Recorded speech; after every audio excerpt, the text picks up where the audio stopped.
Hello and welcome to another episode of Cook It and Eat It here on Jim Johnston Reviews the World, where it's my channel, so I'll do whatever the heck I want.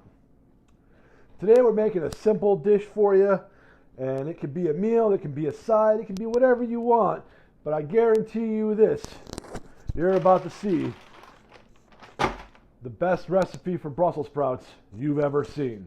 Come with me now, and I'll show you how it's done. All right, we're gonna make the world's most delicious Brussels sprouts recipe. These Brussels sprouts are gonna be so good that your tongue will smack your brains out trying to get to the flavor. What we got for you today, we got 6 rashers of bacon cut into little strips. Got about a quarter to a half of an onion cut into decent sized chunks. And then we got about 4 inches of smoked turkey sausage. This can be omitted if you're gonna have this as a side, but I'm making this as a meal today. And then we got 1 bag of Brussels sprouts, frozen Brussels sprouts. You can use fresh. And I went ahead, since these are frozen, and I microwaved them for 2 minutes already. We're going to put in some seasoned salt. That's the secret ingredient to Brussels sprouts. Cilantro, garlic powder, crushed red pepper, black pepper. And then here we have a quarter cup of homemade chicken broth with 5 dashes of Worcestershire sauce added and 8 drops of liquid smoke. I got my skillet preheated to 350 here, and we're going to come in and we're going to add some grapeseed oil. That's just what I use. You can use olive oil, butter, whatever you like. Bacon grease if you really want to get a little naughty. I'd say a healthy tablespoon is what you need, depending upon the size of your pan and all. Let's swirl that around. And you just want to let that heat till it starts to glisten a little bit off the pan. And then first things first, we're going to put our onions in and our smoked sausage so we can let that brown up. And we're going to stir that up and let it cook for about 5 minutes till those onions start to get translucent and that sausage starts to get a nice little char in it. Alright, it's been about 7-8 minutes. We got the sausage starting to get brown a little bit and the onions looking nicely cooked and slightly grilled. We're going to go ahead and continue on. At this point we can go ahead and dump in our Brussels sprouts. Getting your little bits out. Let's give those a toss. Give those a little toss. Now I prefer to get smaller Brussels sprouts, the baby Brussels sprouts. I find they're going to be tender. Plus I don't have to cut them up. But for this recipe I'm going to go ahead and leave these whole and not cut these up either. But let's get these all moved around. And go in. Good shake of cilantro, nice shake of garlic powder, crushed red pepper to taste, and again, if you don't like a little bit of heat, leave it out, no problem. Pepper, and we want to give it a good solid shake of seasoned salt. Brussels sprouts is one of those things, there's only a few things that I say you gotta put salt on them or they're just gonna taste flat and bland, and Brussels sprouts are one of them. Now let's give that a turn. Alright, we're gonna clamp the lid on. Let that go for about another 5 minutes before we move on to the next step. Okay, it's been about 8-10 minutes. This has been cooking. I stirred a couple times. Take that lid off. I would say Brussels sprouts this side, go ahead and after you microwave it for 2 minutes, dump them on your cutting board and break them down, cut them all in half. These are just a little bit big for what I like.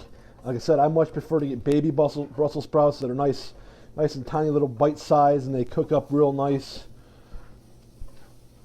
Without having to cut them, but once I put these in the pan, non-stick skillet, I don't want to mess up my skillet by going in with a knife. So at this point, we're going to go ahead and we're going to deglaze. That's what they call it. So we're going to crank this heat up to 375. Then we're going to deglaze and toss. All right, put this in. Run that all around. And this was our quarter cup of homemade chicken stock plus Worcestershire sauce and liquid smoke. Oh, that smells wonderful. In this recipe, you do want a little bit of char on this stuff. You do want a little bit of char, that gives it flavor. Alright, and last thing, we're going to go ahead and we're going to dump in that 6 rashers of bacon, pre-cooked and sliced. And here's a pro tip for y'all. When you're cutting up pre-cooked bacon, the best thing you can use to do that is to stack it up and use a pizza roller. That'll slice through that like a knife through hot butter, or a hot knife through butter. Either way, smells wonderful. All right, now we're gonna let this cook about another 5 minutes, stirring it about every minute, give it a good stir, and we'll be back when it's done. All right, this has been cooking for about another 6 minutes, stirring it about every minute. It's looking pretty good. Got some nice color to it. Maybe a little bit of a chore to clean the pan afterward, but soak that with some hot soapy water and it'll come off just fine. All right, let's see where we're at here. Grab my fork, and we'll give her a taste. A piece of sausage. Find a piece or two of bacon. And where's a nice one? I like the way that one looks. I don't want all that bacon on this bite. There we go. Blow on it. By God, that's a slobber knocker right there, man. Woo! Heat, smoke, saltiness, wonderful, perfectly cooked Brussels sprout, sausage, a little bit of garlic on the back end. Yeah, that's delicious. Like I said, folks, this is the kind of Brussels sprout dish, make your tongue, smack your brains out on the way to that flavor. Now let me plate this up, and I'll be right back with you to finish her off. All right, I went ahead and put it in a bowl, and I topped it off with just a little bit of parsley flakes. And folks at home, if you have any of that granulated, almost powder Parmesan cheese, the stuff you get with the pizzas from the delivery, you got any of that stuff, go ahead and put a light little sprinkle of that on top. That'll finish it off real nice. I don't have any today, so we'll go without. Well, this has been Jim Johnston Reviews the World, and this is Eat It and Cook It Brussels Sprout Edition. I guarantee you, folks at home, this will be the best Brussels sprout dish you've ever had. Have a nice day, and we'll see you next time.